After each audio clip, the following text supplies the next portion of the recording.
저는 앞서 설명해 주신 것처럼 수호라고 하는 회사 대표를 맡고 있는 박지수라고 합니다. 바로 시작해 보겠습니다. 그래서 일단 간단하게 제가 누군데 여기 있느냐가 필요하니까 좀 말씀을 드리면, 저희 회사는 이제 제가 대표로 있고 고려대학교 이희주 교수님, 고려대학교 오학주 교수님이 이제 공동 창업한 블록체인 보안 컴플라이언스 회사입니다. 그래서 다양한 경험들을 연구했던 것들을 바탕으로 이제 뭐 여러 가지 논문들이나 이러한 것들을 상용화하고 있는 회사고요. 뭐 저희가 작년에 이제 업비트에서 했었던 개발자 컨퍼런스에서 이제 해커톤 참여하면서 AML이라고 하는 그리고 FDS라고 하는 이상거래 탐지 기술들을 연구해왔었고, 올해는 이제 바이낸스 해커톤이라든지 바이낸스 해커톤에서의 최고 기술상 수상이라든지 컨센시스라고 하는 이제 이더리움 생태계에서 많은 큰 역할을 해주는 회사 투자를 받으면서 열심히 이쪽 기술 개발하고 있는 팀이라 보시면 될 것 같습니다. 중요한 건 이것보다 오늘 좀 설명을 드리려고 하는 거는 AML이 뭐고 이게 우리한테 어떻게 영향을 주는지에 대해서 좀 말씀을 드려볼까 합니다. 저희가 여러 가지 많은 연구들을 하면서 봤었던, 저희가 블록체인에 관심을 가지게 된 계기는 익명화되어 있다는 블록체인 기술입니다. 그러니까 블록체인 기술이 익명화되어 있기 때문에 굉장히 많은 사이버 범죄들이 암호화폐를 타겟으로 발전하고 있습니다. 기존의 어떤 페이팔 계정 탈취라든지 어떤 계좌번호의 비밀번호를 탈취하는 것보다 암호화폐 월렛에 대한 소유권을 탈취하는 게 훨씬 쉽고, 그리고 돈 세탁하는 과정도 거래소를 통해서 쉽게 할 수 있기 때문에 아무래도 많은 사이버 범죄들이 암호화폐를 대상으로 이루어지고 있습니다. 실제로 최근에 바이낸스 같은 경우도 해킹을 당했었고, 비트렉스라고 하는 거래소는 뉴욕시로부터 비트 라이센스를 규제 준수를 하지 않았다는 이유로 반려당하기도 했습니다. 여기서 볼 수 있는 것들은 단순히 어떤 특정 거래소가 잘못했다라기보다는 이 생태계에서 얼마나 많은 위험들이 존재하고 있는가를 살펴본다고 볼 수 있겠습니다. 다음은 이제 저희가 자체 조사한 분석 결과인데요. 저희는 이제 서울 이더리움 미더비 있다 보니까 이더리움에 항상 관심이 많습니다. 악성 계정이라고 하는, 흔히 말하는 이제 실상생활에서는 대포 통장을 생각하시면 돼요. 어떤 나쁜 행위를 했던 계정들은 흔히 재사용됩니다. 지금 잘 안 보이시겠지만 89% 정도? 하루 지나더라도 90% 정도는 계속 재사용되고 있고요. 그리고 믹싱이라고 하는 돈 세탁에 쓰이게 되는 자금 출처를 어렵게 하는 것들도 많이 존재하고, 이것들이 사이버 범죄로도 많이 연관이 되고 있습니다. 그래서 이러한 거래들을 추적하다 보면 많은 거래소에 도달하게 되는 것도 확인할 수 있었습니다. 중요한 거는 여기서 좀 말씀드릴 법한 것들은, 보안이라고 하는 것과 이런 자금 세탁이라고 하는 규제는 뗄래야 뗄 수가 없는 지점이라는 겁니다. 중요한 거는 기존의 많은 전통적인 시장에서는 이것들이 완전히 분리되어 있어요. 보안은 보안 회사, 컴플라이언스는 컴플라이언스 회사. 저희가 좀 관찰할 수 있었던 거는 암호화폐라고 하는 것들은 보안과 컴플라이언스가 굉장히 맞닿아 있고, 리스크 관리 차원에서 굉장히 많은 영향을 주고 있다는 지점입니다.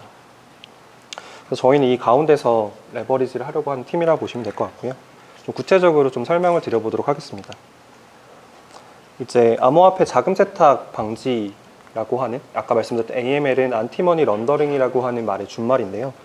전 세계적으로 이 AML 규제가 어떻게 되고 있는지 살펴보면은 좀 미리 예측해 볼 수 있겠습니다. 그러니까 전 세계적으로는 흔히 요새 많이 뉴스가 나오고 있죠. Financial Action Task Force라고 하는 FATF에서 어떤 자금 세탁이라든지 테러 자금 조달이라든지 하는 국제적인 문제들에 대해서 가이드라인을 항상 만들고 있습니다. 물론 국제기구다 보니까 법적 효력이 있는 건 아니지만 대부분의 가입국들이 G20, OECD 국가들이기 때문에 전 세계적인 경제제재국이 되지 않기 위해서 가이드라인이 나오면 항상 법적으로 다 자체적으로 법을 만들어 가고 있습니다. 다시 말하면 결국 FATF에서 나오는 가이드라인이 각 나라에 영향을 미치고 있다 보시면 될 것 같아요. 우리나라 같은 경우도 금감원과 금융정보분석원이 가이드라인을 만들기도 했고, 최근에 이제 대검찰청에서도 주소 조회 시스템 만들다고 하기도 했고요. 일본이라든지 미국 같은 경우에도 최근에 많은 변화가 있었습니다. 그래서 이러한 FATF에서의 가이드라인을 초안은 나온 상태입니다. 6월에 이제 제정이 되고요. 그렇다면 이 가이드라인 초안을 보면 앞으로 어떻게 될 건지 예상을 좀 할 수 있겠는데요. 이거 같은 경우는 저희가 이제 올해 초부터 예상을 한다 이렇게 말씀드렸는데, 실제로 이렇게 가고 있어요. 기존의 금융권에서는 크게 세 가지 형태의 것들이 있습니다. 첫 번째는 일단 고액의 거래가 일어나면 금융당국원에 바로 자동으로 보고가 가게 됩니다. 우리나라는 1,000만 원이고요. 1,000만 원 이상의 거래가 계좌이체라거나 하게 되면 바로 보고가 되고 있습니다. CDD라고 해서 이미 알려진 범죄자라든지 의심스러운 사용자들은 이제 바로나 이거 보고가 되게 되어 있고, STR이라고 하는 어떤 금융기관에서 자의적인 판단하에 의심스러운 거래들은 보고하게끔 가이드가 되고 있습니다. 저희는 당연하게 사람인지라 이게 그대로 암호화폐 시장에 적용이 될 거라고 보고 있고, 가이드라인에서도 비슷하게 흘러가고 있습니다. 어떤 암호화폐 거래를 하더라도 거래소라든지 월렛이라든지 큰 금액에 해당되는 암호화폐가 거래됐을 때 자동으로 보고가 돼야겠죠. 마찬가지로 위험한 유저가 거래를 했다면 보고가 돼야 합니다. 마찬가지로 의심 거래, 앞서 말씀드렸던 자금 세탁과 같은 어떤 범죄 자금을 어떻게 추적하기 어렵게 하는 수상한 거래들이 있을 때 보고하게끔 가고 있습니다. 그럼 이게 디파이라고 하는 영역에서 무슨 연관고리가 있길래 얘기를 하게 됐냐? 우선 앞서서 디파이에 대해 많은 얘기가 나왔기 때문에 좀 간략하게 설명을 드리면, 저희가 바라보고 있는 디파이는 이제 페이스북과 같은 어떤 큰 플랫폼을 가지고 있는 회사들이 어떤 금융 상품을 팔고 싶을 때 가장 적합한 것이 블록체인 기술이라고 생각을 해요. 토스라든지 알리페이라든지 하는 것들은 간편 결제를 통해서 유저들을 흡수하고 그걸 통해서 금융 상품을 팔고 있는데, 페이스북과 같은 메신저, 엄청나게 카카오톡도 마찬가지로 많은 유저를 갖고 있는 사람들이 수익화를 가장 쉽게 하는 것들은 금융이고, 어떤 오버시 마켓에 관련해서 굉장히 많은 비즈니스 기회를 갖고 있는 게 블록체인이라고 생각합니다. 그래서 블록체인은 페이스북처럼 비금융권에서 금융으로 접근하거나 JP모건처럼 기존의 금융 플레이어가 어떤 테크니컬한 부분, 좀 더 오버시 마켓에 접근할 때 블록체인을 쓰고 있다 생각하고 있어요. 실제로도 많은 금융 서비스 회사들이 투자를 하고 있는 상태입니다. 그래서 이 디파이라고 하는 게 굉장히 큰 범위에서 이제 금융과 맞닿아 있다라고 저는 생각하고 있습니다. 간단하게 말씀을 드릴게요. 대출 얘기도 아까 나왔지만 신용대출도 있고 담보대출이 있는데, 저희는 좀 신용대출을 좀 보고 있어요. 신용대출을 해야지 좀 더 매스 어둠션이 되기 때문에 신용대출을 예를 들어 설명을 하면, 지금의 것은 저희가 가지고 있었던 여러 가지 거래 이력들에 대해서 판단을 합니다. 근데 이 사람은 저의 계좌인데 예를 들어 제3, 제4금융권에서 돈을 빌렸기 때문에 신용등급이 낮아지고 있어요. 이 말인 즉슨 이 사람은 돈이 급하기 때문에 우리 돈을 빌려가도 잘 안 갚을 확률이 높아, 이런 식의 논리라고 보시면 되는데, 마찬가지로 암호화폐에서의 신용대출이 만들어진다면 같은 논리로 신용 리스크 관리를 할 거라고 바라보고 있습니다. 근데 문제는 여기서 발생하는데요. 모든 거래가 앞서 말씀드린 것처럼 익명화되어 있기 때문에 이 사람이 얼마나 믿을 수 있는 사람인지, 얼마나 신뢰 가능한 사람인지에 대한 척도를 세울 수가 없습니다. 그게 문제라고 저희는 판단을 하고 있고요.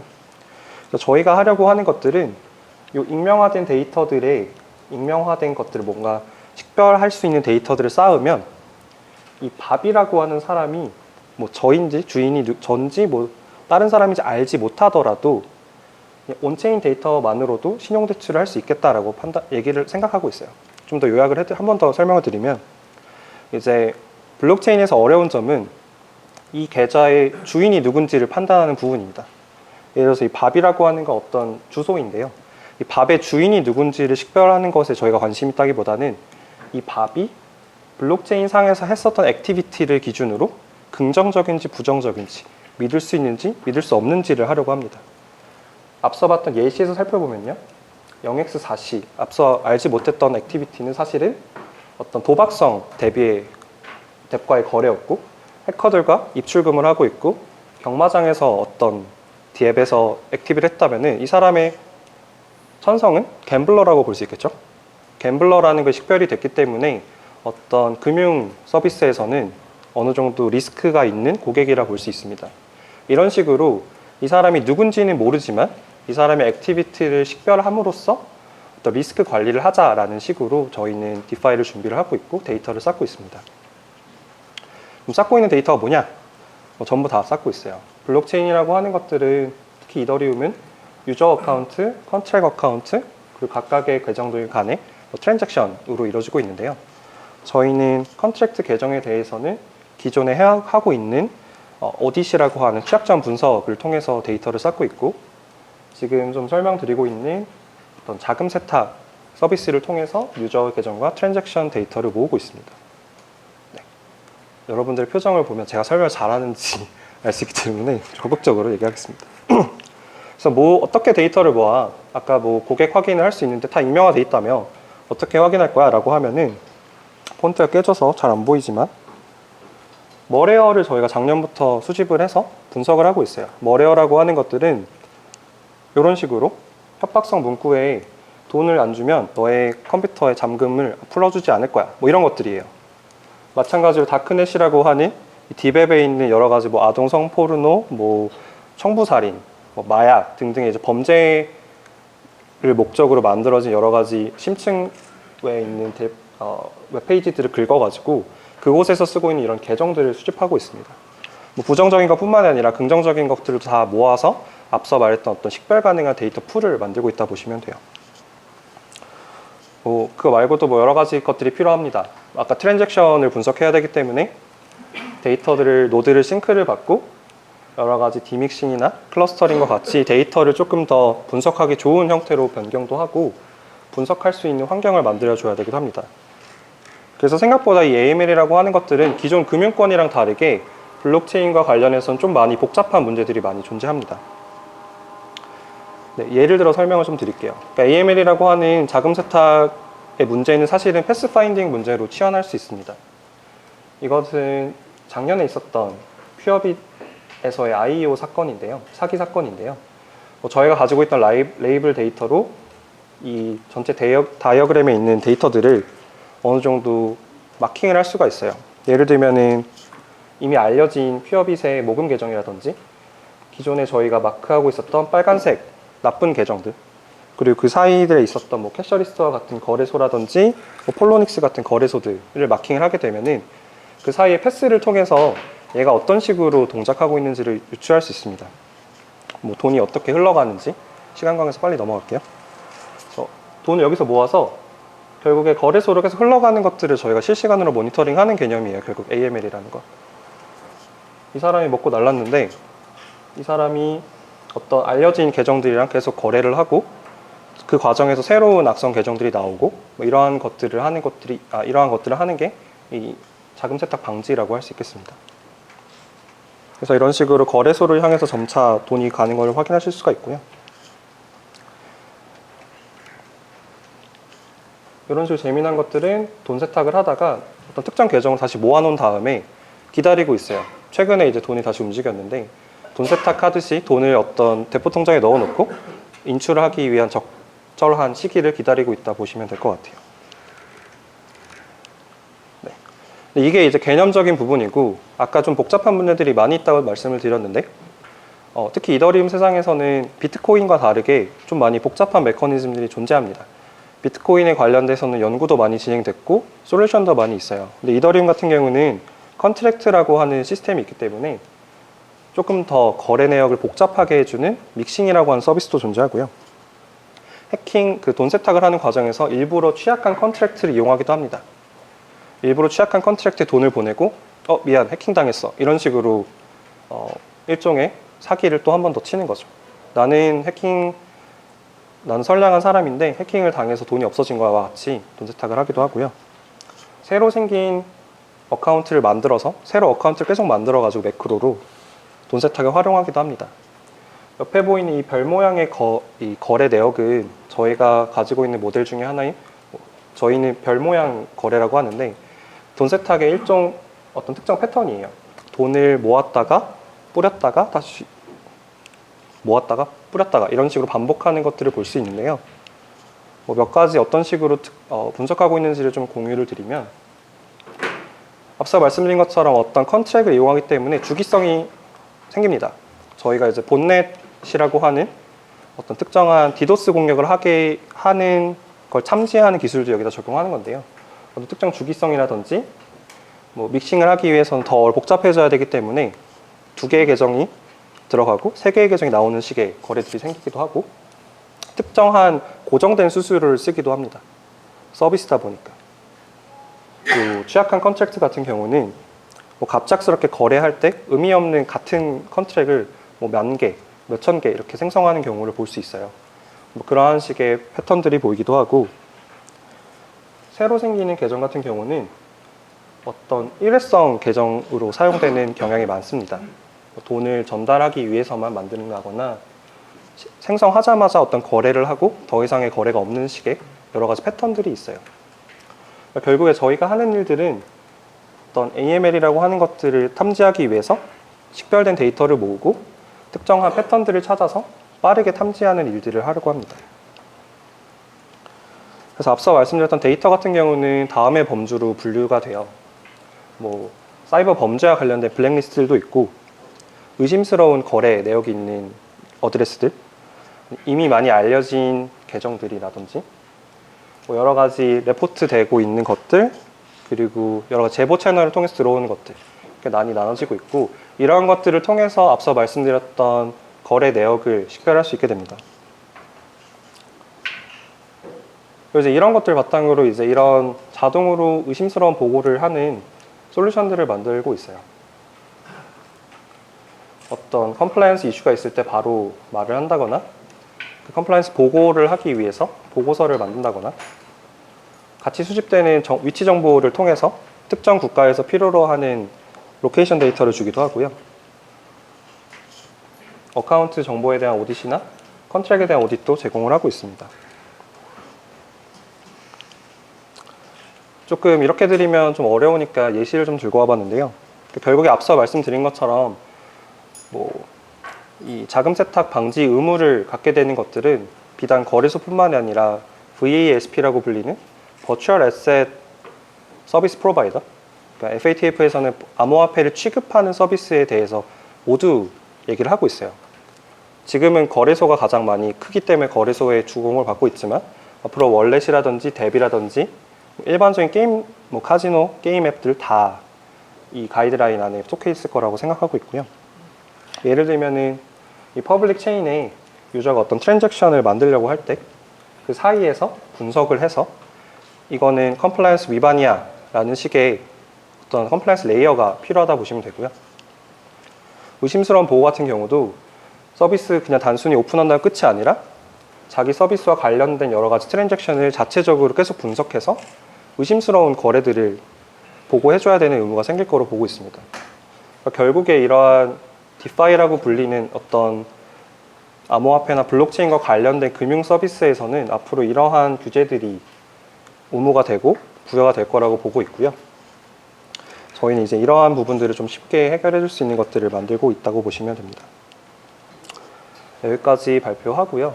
좀 표정들을 보니 어디서부터 어려우신지 느낌이 왔긴 했는데 편하게 질문해 주시면 감사할 것 같습니다. 네, 감사합니다. 저희가 한 5분 정도 질문 시간이 가능해서 혹시 질문 있으신 분들은 손 들어주시면은 대표님이 답변 드릴 수 있을 것 같습니다. 질문 있으신 분? 예.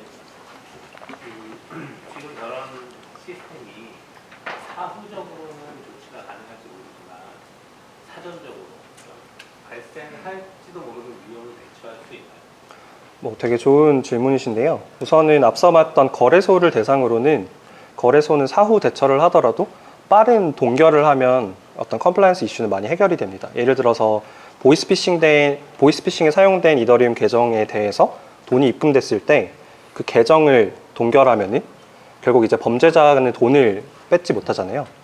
그래서 그러한 식의 해결이 되는데, 말씀해 주신 것처럼 저희가 기대하고 있는 것들은 사전적으로 리스크 관리를 할 수 있는 데이터들을 모으고 있다 보시면 되고, 이러한 부분들은 여러 가지 디파이 서비스들이랑 협업하고 있다고 보시면 될 것 같습니다.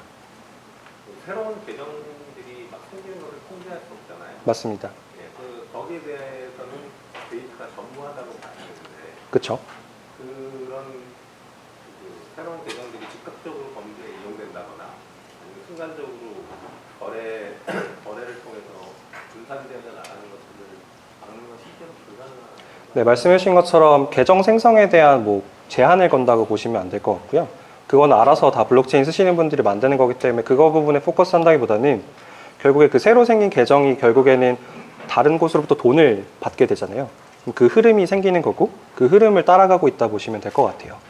그래서 돈 세탁이라고 하는 게 뭐 단순히 뭐 몇십 초 만에 다 일어난다기보다는 뭐 80일, 평균적으로 80일에 걸쳐서 돈 세탁이 되고 있는데 그러한 것들을 불법 자금을 계속 추적하다 보면 새로 생기는 어카운트도 만나고 이력이 없는 뭐 컨트랙도 만나고 하는데 그 부분을 다 팔로우 할 수 있게 기술 개발하고 있다 보시면 될 것 같습니다. 지금 만드신 그 탐지하는 룰들이 있잖아요. 네. 저희도 약간 비슷한 거를 그냥 보안 영역에서 하긴 하는데 지금 블록체인 쪽은 조금 패턴이 다르다고 하셨는데 그러면 기존의 AML이나 뭐 그런 거래 내역 탐지에서 쓰는 룰들을 활용하시는 건 아니고 그냥 아예 처음부터 데이터 보시면서 지금 만들고 계시는 건가요? 이게 완전히 다 새로운 거라고 말씀드리긴 조금 힘들 것 같고요. 뭐 알려져 있던 뭐 본넷 탐지 기법이나 디도스 공격 탐지 아니면 여러 가지 리스크 스코어링 기반으로 해서 어떤 위험한 거래들을 레이팅하는 시스템들은 좀 많이 차용하고 있긴 한데요. 중요한 것들 앞서 말씀드린 것처럼 대부분의 전제로 되어 있는 데이터들은 어떤 신용 데이터, 식별 가능한 데이터를 전제로 많이 만들어진 경향이 있어요. 그러다 보니까 코어한 부분들은 아무래도 좀 다르다고 봐주시면 감사할 것 같습니다. 그래서 조금 뭐 컨트랙에 대한 패턴이 조금 다르고 어카운트 계정에 대한 패턴도 다르고 뭐 이렇다고 봐주시면 될 것 같아요.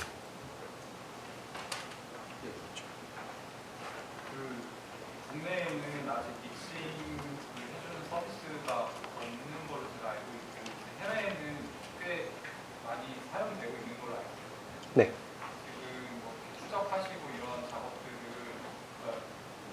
믹싱이 안 들어갔을 경우에는 저게 가능할 것 같은데 네. 이걸 돈 받고 해주는 믹싱 서비스를 거쳐갔을 때 저런 흔적이 좀 의미가 있는데 네, 말씀해 주신 것처럼 믹싱 서비스는 사실 뭐 국내외 가리지 않고 뭐 어느 나라에서 하는 서비스인지 모르기 때문에 뭐 국내에서 안 하고 있는지는 잘 모르겠는데요.